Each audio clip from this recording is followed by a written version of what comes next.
Happy buckets, everyone. Welcome to another episode of Losers Ball Podcast. I'm your host, Ben, alongside Ilan. How you doing, Ben? It's great to be back.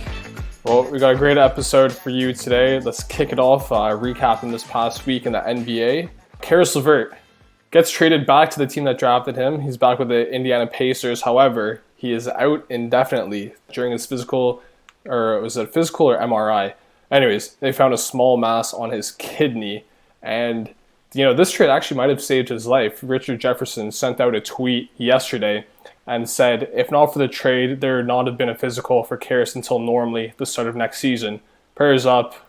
It's nothing and blessings that they found it when they did.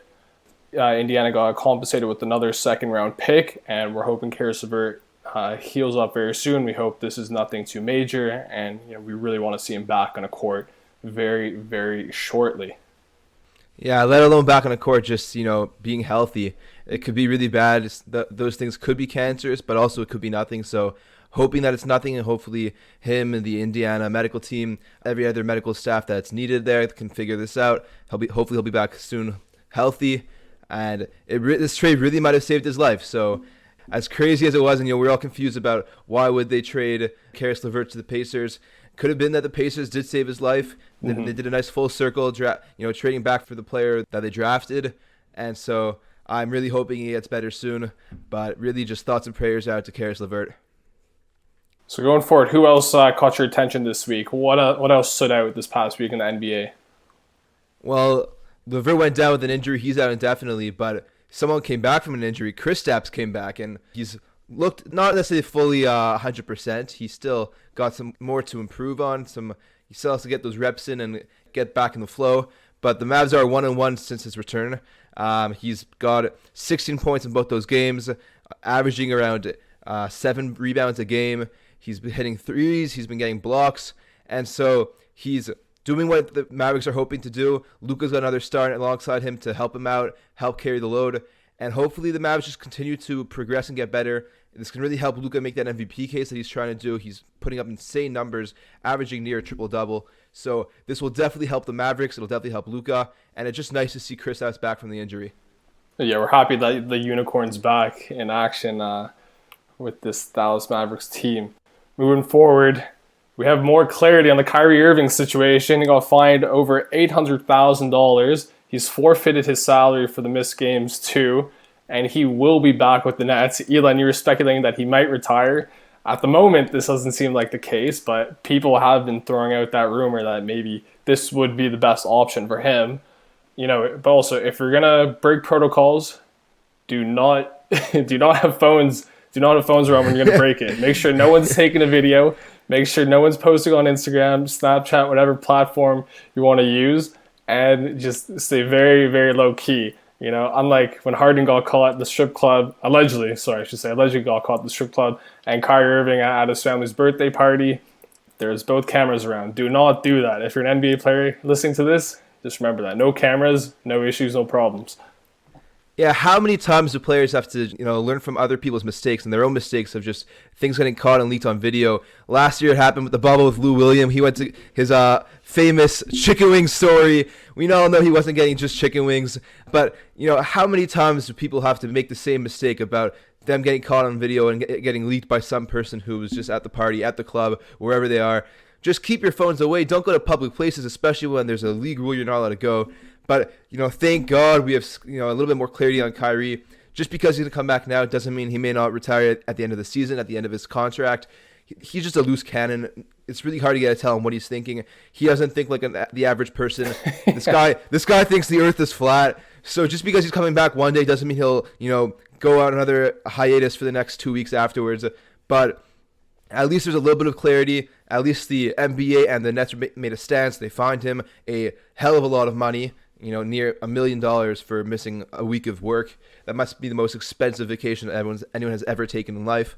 But it's just good to have some clarity.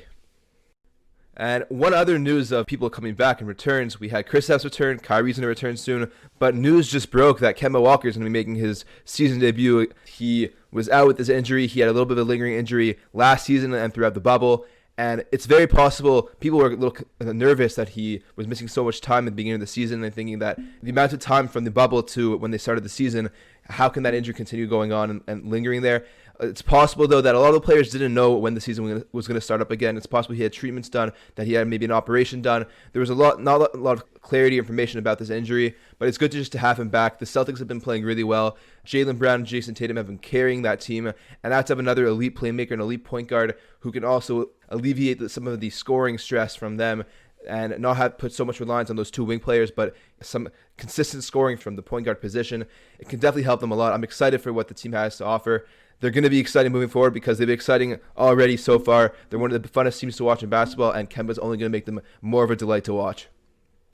Yeah, no, we're glad that he's back. Do you think that Boston really needs Kemba? I mean, they've been pretty fine with Jaylen Brown and Jason Tatum. Do you think maybe they should try to flip Kemba for some other assets? What are your thoughts on that? Listen, it's always nice to have another All-Star on your team. I don't think anyone's going to complain about that. You can see what Brooklyn just did to get another All-Star, another superstar. But I think that it does help them a lot. They were very, very solid throughout the season on the wing, but the guard rotation could have been a little bit more helpful, and the productivity from the point guard position could have been a little bit better. Marcus Smart has been a little inconsistent. He's been taking some weird shots. He hasn't been scoring all that well consistently. And Jeff Teague also, he's not the player he was back in Atlanta. So I think it's nice that, although Peyton Pritchard has been balling, their rookie that has been playing extremely well for them, it's nice just to have a veteran all-star in that rotation. If they want to trade him down the line, they can. That option's still there. If anything, they just boost his trade value. I don't think they're going to be complaining about that anytime soon. Mm-hmm. Yeah, very true. Moving along, Ilan. Scrub of the week. Who do you got? Yeah, I'm excited to give out this week's Jared Dudley Scrub of the Week award. We're naming the award after Jared Dudley because we're true fans of his. But the Scrub of the Week for this week, the official Losers Ball Scrub of the Week, is Mason Jones, the undrafted rookie from the Houston Rockets, who's playing on a two-way contract. After that Harden trade, he went out, got his first start, played Saturday night, and he basically played as many minutes in that one game as he got for the rest of the season. That game he played 35 minutes in the start. The other 4 games he's played in, he had 36 minutes, so 1 less minute than the rest of the season. And he played extremely well. He scored 24 points on 67% shooting, 6 for 8 from 3, 6 rebounds, 4 assists. They did lose to the Spurs, but that is the definition of a scrub, a player on a two-way contract making the most of his situation, the most of his minutes. And good for you. Get that bag, get that NBA contract. Hopefully he can convert that two-way into a real NBA contract. So the scrub of the week goes to Mason Jones. Congratulations. Shout out Mason Jones. Well, player of the week, I got to give it to James Harden. He stays winning on and off the court. As we all know, he got his trade to the desired destination. He's a Brooklyn Net. I've officially hopped on the Brooklyn Nets bandwagon. I got my Brooklyn Nets toque on. I got my old school, my vintage Vince Carter New Jersey Nets jersey. And Harden had a very, very impressive debut and a reunification with Kevin Durant. Harden, putting up a triple-double, 30 points, 11 boards, 14 assists, 4 steals. Almost put up a quadruple-double with, 9 turnovers yesterday. He's the 7th player to get a triple-double in a new team debut. And one of the other players that have recently done it is Russell Westbrook. And it's the first 30-point triple-double debut. Harden stays winning on and off the court. We love to see it. I'm officially on the Brooklyn Nets bandwagon. We'll see you at the 2021 championship parade in Brooklyn, hopefully, at full capacity. Ben, he played. I know. A lot of people are going to be mad about that, but hey, come on. Not only is it a bad sign for you to be jumping on a bandwagon already, but he did have an amazing game, and he got traded to the place where he wanted to go. But let's not forget that he was awful in the last game against the Lakers in Houston. He was so bad that the team told him not to come back to practice. For a player of the week, he did do well. He did get that triple-double. He did get that trade where he wanted to go. But he had some flaws earlier in the week. He had some low points. He also was 30 pounds heavier in the beginning of the week than he is now. Yeah, so I guess he also magically lost all of that weight. I called that on Twitter. I said once he got traded, he just magically lost 25 pounds. And, you saw the pictures from the pregame that the Brooklyn Nets posted. He looks quite slimmer. I don't think anyone should be surprised with that. Yeah, I don't know if I can give him that player of the week, but you're calling the shots this week, so Well, yeah, that's why you're doing scrub of the week. That's why I'm player of the week. So, hey, let me have my fun here. All right. Well, you called the trade a win for him, that he got to go to the place where he wanted to go, and I want to run something by you here. There's a lot of talks about the player empowerment era, and that James Harden is just another signal about how much the players are empowered in today's NBA and how much they can really dictate where they want to go to.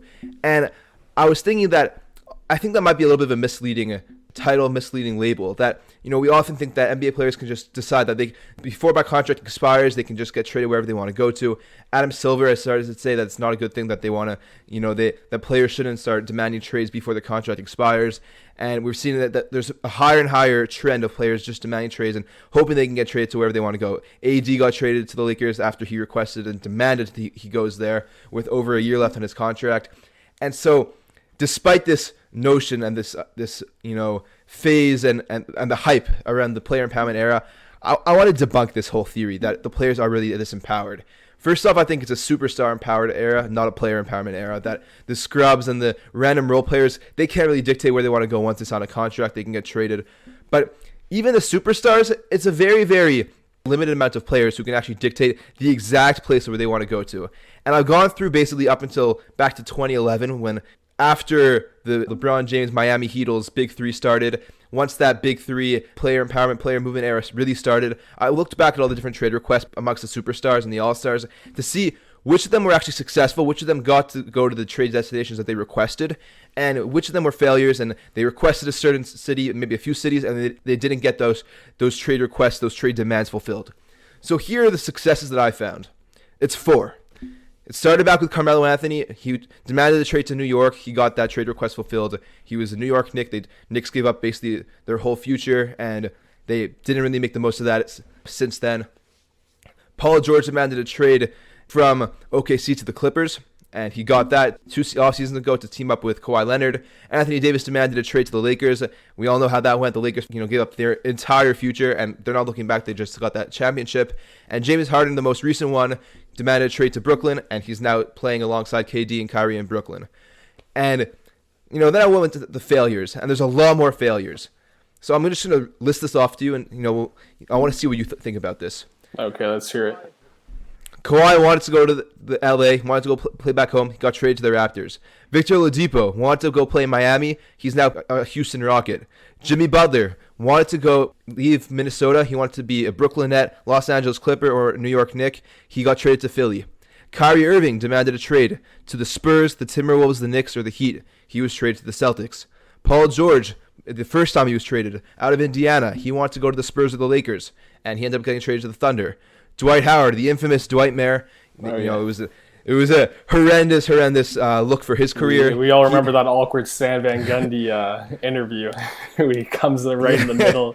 Yeah, no, things between me and Coach are fine. Yeah, there's no worries about that.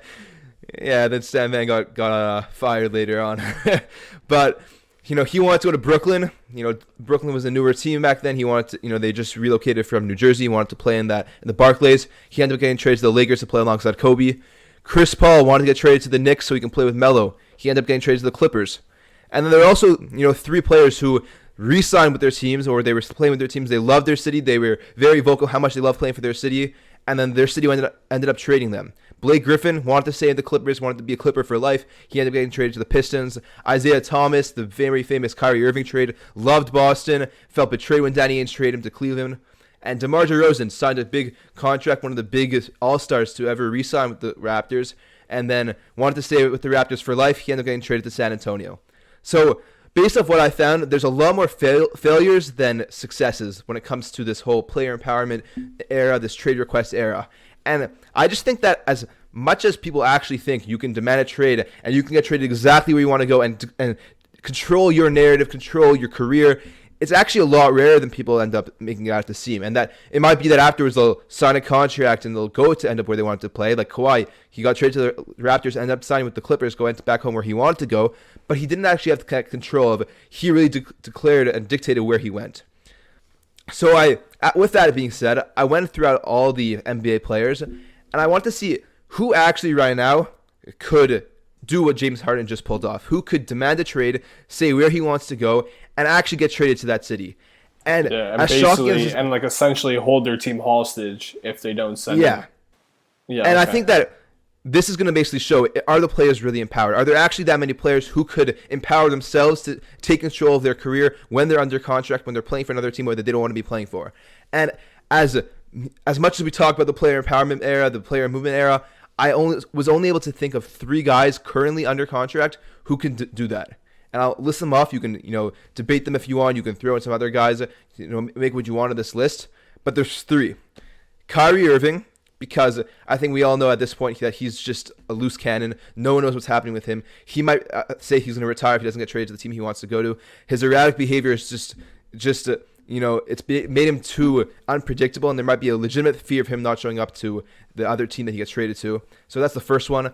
Kawhi Leonard, he's got a player option at the end of this year. He also shows that he won't re-sign if he doesn't want to go to the place where he wants to go. The Raptors did literally everything they could have done to convince Kawhi to re-sign. So if he wants to go somewhere else, unless a team really, really thinks that they can win a championship and it's worth it, I think that he can pull off what James Harden just did. And LeBron James. And even LeBron I was very unsure about because he just signed his contract extension. But the way him, Rich Paul, Clutch all work and the way they just conduct their business, I think that they can figure out some way to finesse that and really, make sure that they get to the place where they want to get to. And I don't see LeBron declaring a trade. He loves LA. He's got a nice situation set up for him to compete for championships, live in a great city. So I was a little bit, debating between Kyle Lowry because he's a free agent this year and just out of goodwill for everything he's done for the franchise, they might grant that request. But I don't think he actually has the control to really dictate where he goes. And how did I determine this? It was a mix between, the contract size, if it was short enough, if you're a big enough superstar, if you're unpredictable enough or not professional enough like Kyrie. So what are your thoughts on that list and my attempt to try to debunk this whole theory of this player empowerment era? I mean, LeBron, I have such a hard time seeing him demanding a trade, leaving LA. He wanted to go to LA from the start for various reasons. Shooting another, another Space Jam movie, and just him like leaving Cleveland. He wanted, a change of scenery. So I have such a hard time thinking that he would go to the Lakers front office and just be like, "Get me out of here, send me to this place or this place." He doesn't seem like the type of player that would do that. For Kyrie, I mean, it's a bit of an interesting situation for him.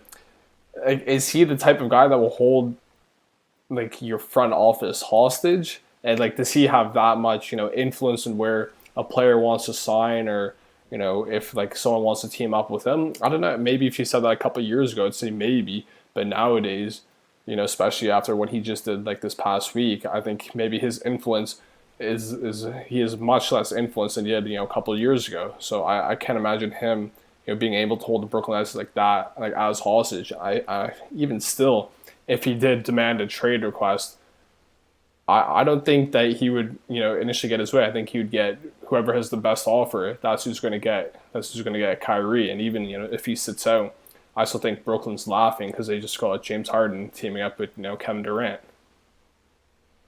Yeah, so basically, you're trying to debunk now 2 of them now and say basically Kawhi might be the only player who can do this right now.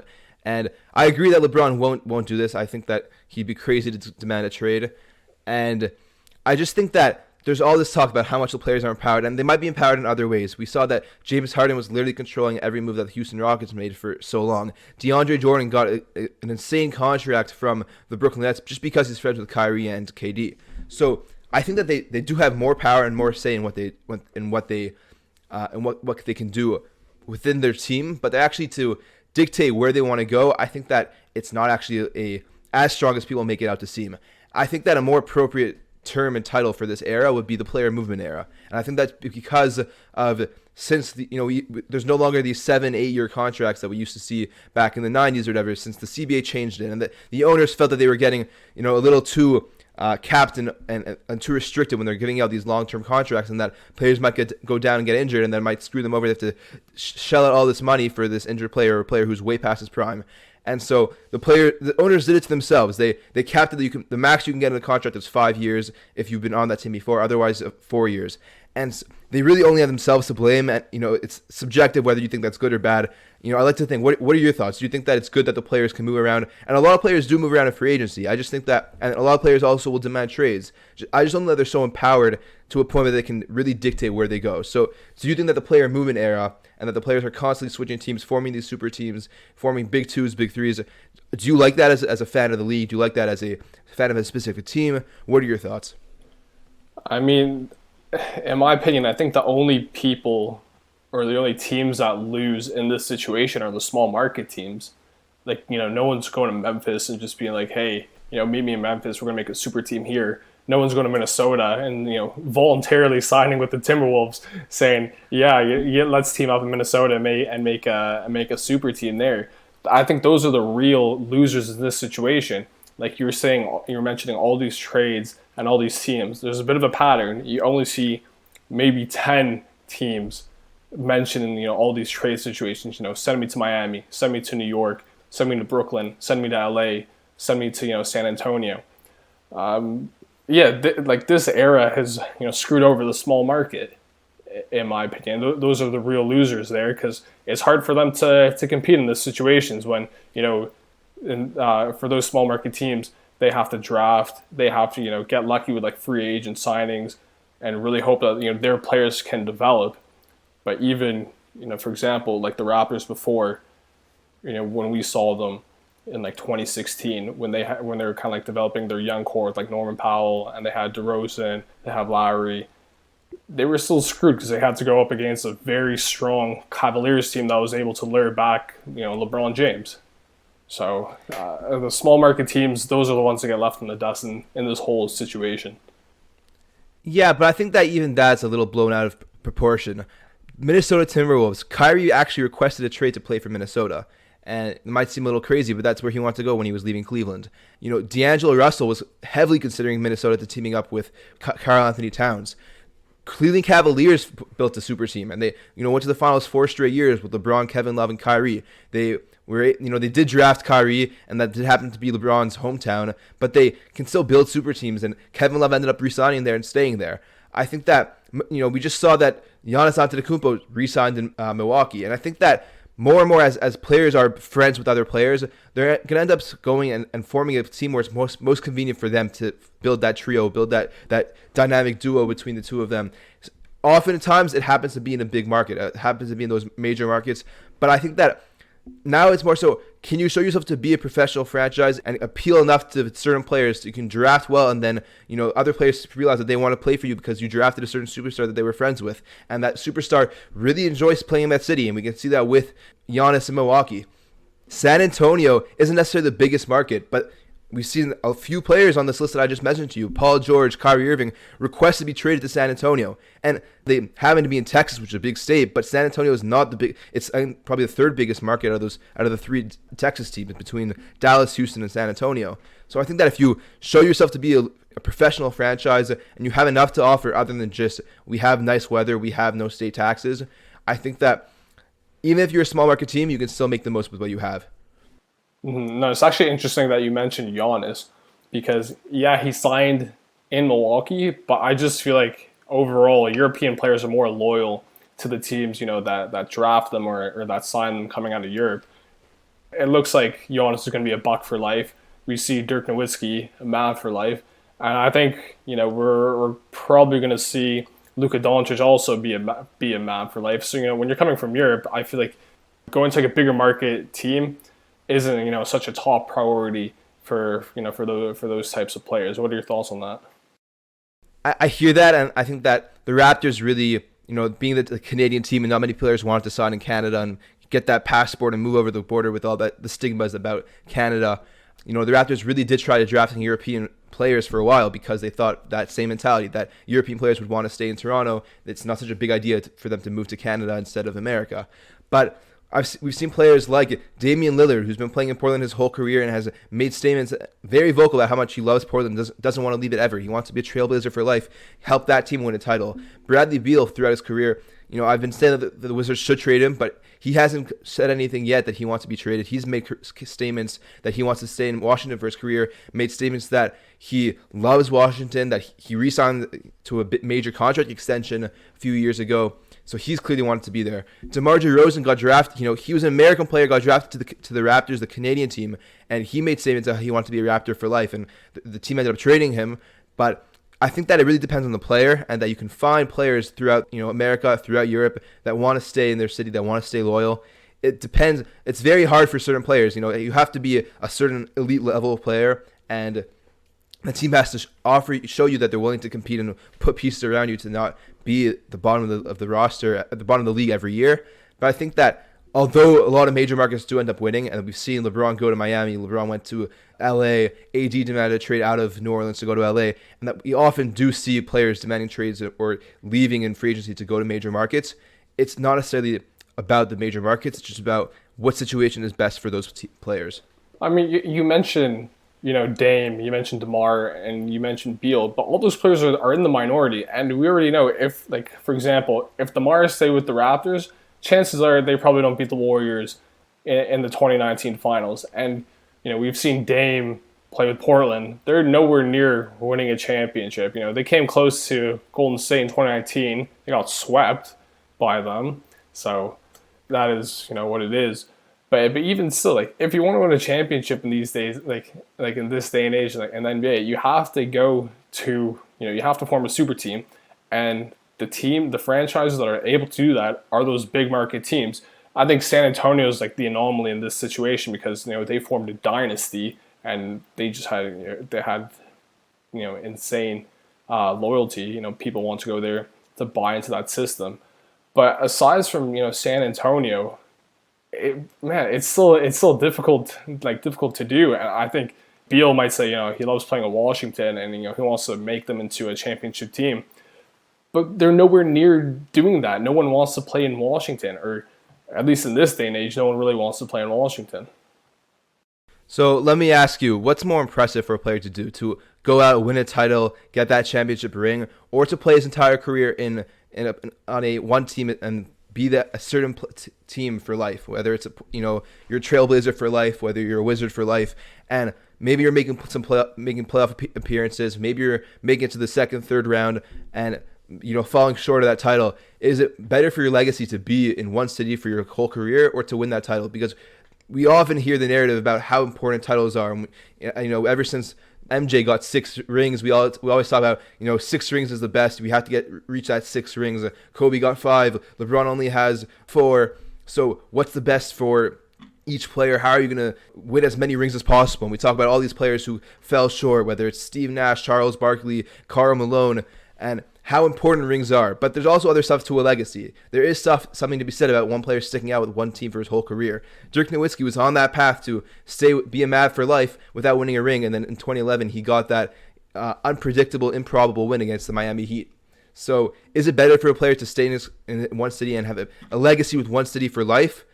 Because we've seen how loved they are by that city, by that franchise, and how much it says about that person. Or is it better to go out and maybe buy yourself a championship ring, whether it's you're ring chasing towards the end of your career and you're a washed up veteran, or you're sort of selling yourself out and joining other superstars and others taking a bigger role, or you just seem as if you're copying out. Kevin Durant left OKC to go get some rings, joined a super team, was the best player on his team, but people don't count those rings at all. And so maybe it was better for him to just stay in OKC. What are your thoughts on that? I mean, as a fan, it depends what you value. Obviously, if you're an OKC fan and Kevin Durant leaves to go to the team that knocked you out of the playoffs the year prior, you're obviously going to be super mad. You're going to be pissed off about that. He turns into the villain. But it's what's the point of being in the NBA? Do you just want to be, it's like that situation, like that dream situation. You ask your friend, oh, would you rather be a scrub on a good team winning championships, or would you rather be, a great player on a team that, for example, would you rather be a Kemba on the Hornets? You're the superstar of that team. You call all the shots. You're putting up numbers. You're a fan favorite. Or, would you rather be, Jared Dudley on the Lakers? You're on the bench, but you're still getting a ring at the end of the day. That's the type of situation that you're in. I think most people would want to be the Kemba Walker on the Hornets, but I think if you're Kemba, it just gets to the point where maybe I want some hardware at the end of the day. I want some more recognition from the rest of the league and not just from my small market team. Yeah, I hear that. I think the best way you can look at it right now is, would you rather be Jeremy Grant on the Nuggets from last year when he has a way smaller role, or would you rather be Jeremy Grant on the Pistons now where they're the worst team in the league, but he has as many shots as he wants and the offense is running through him? So I hear that. Jeremy Grant clearly said he'd rather be the best player on his team. But for me, all I'm saying is that I think that the whole idea and the whole notion about player empowerment, I think that it's a false title. I think that we should really be calling it the player movement era, and it's a lot more appropriate for what's happening in the league. And I think that there's a huge disparity between what people perceive as real and what people think that, the players can literally demand a trade. And look at Anthony Davis, look at James Harden. They said with multiple years left on their contract that I want to go to a certain city and that's going to happen, versus what really ends up happening, whether you're Kawhi Leonard, Jimmy Butler, Kyrie Irving, Dwight Howard, or all the endless list of other players. And those are only the superstars. The role players, like I said before, don't have a say where they go. If they're traded, whether you're like Kelly Oubre, who loved Phoenix, he loved being part of the Valley Boys, helped him design that new Valley jersey, and they shipped him off for Chris Paul. He probably wasn't too thrilled about that either. I think that a player movement makes a lot more sense because players are constantly signing contracts. They're constantly moving to different cities. We've seen it with LeBron, did the 1+1 contracts a ton of times. He can constantly move if he wants to leave the city after a year or two. I think that player movement is what's constantly happening. Player empowerment is more of a facade, more of a idea that's been pushed around by the media, by the players. I don't really think that's so true, though. That's all I'm saying. I'm trying to debunk this myth. Ilan Shields for the players. You should honestly be you should be part of the Players Association, representing, give them such great positivity on our show. Listen, I'm not saying it's not necessarily good or bad, but players have gotten screwed by this. Like I mentioned before, the Blake Griffin, Isaiah Thomas, DeMar DeRozan all want to be with their teams for so long, and they end up and want to stay with for the rest of the career on one team, and then the team ends up trading them. So people get mad about players for leaving teams, but the same thing happens when they get traded from the other way around. I just think that it's just a false myth that players are really so empowered. I think they're empowered in other ways. They can control the media and their narratives better than any other team before, whether it's through having their own production studios, their own podcasts, their own anything else that they can do, writing articles. The Players Tribune has helped them a lot, and they've really empowered themselves to take stances, all the social justice movements that they've been doing, and they've empowered themselves for business, for things like that. When it comes to actually dictating which team you play for once you sign a contract, I just think that's not actually so true. I mean, just wants to point, like, all jokes aside, I'm not actually a Nets bandwagoner, but just growing up as a Hornets, as a Hornets Pelicans fan, seeing Chris Paul and Anthony Davis both demand trades from the same team, and they more or less got the desired destination. We all know the infamous veto that the NBA had with Chris Paul to the Lakers. I mean, I don't know. As a fan of a small market team, I do still think that superstar players have an insane amount of power, and that they could go wherever. But that's the whole point of this podcast. We could disagree on all these types of topics. Of course, it was just food for thought. I came across the idea after I heard all this hoopla about James Harden getting traded and got traded to where he wanted to go, and it made me think and made me look into other trade requests. That's why I brought it up. Wanted to hear your thoughts. Anyways, thank you very much for joining us for another episode of Losers Ball Podcast. Follow us on social media. We're posting more and more every single day. We want to hear from you. We want to interact with our fans at Losers Ball Pod on Twitter, TikTok, and Instagram. Make sure to follow us. We'll be back here every Tuesday. Happy Buckets, everyone. I'm Ilan Shields. Happy Buckets. I'm Ben, and we have our first guest next week. We'll post more about it during the week. See you then.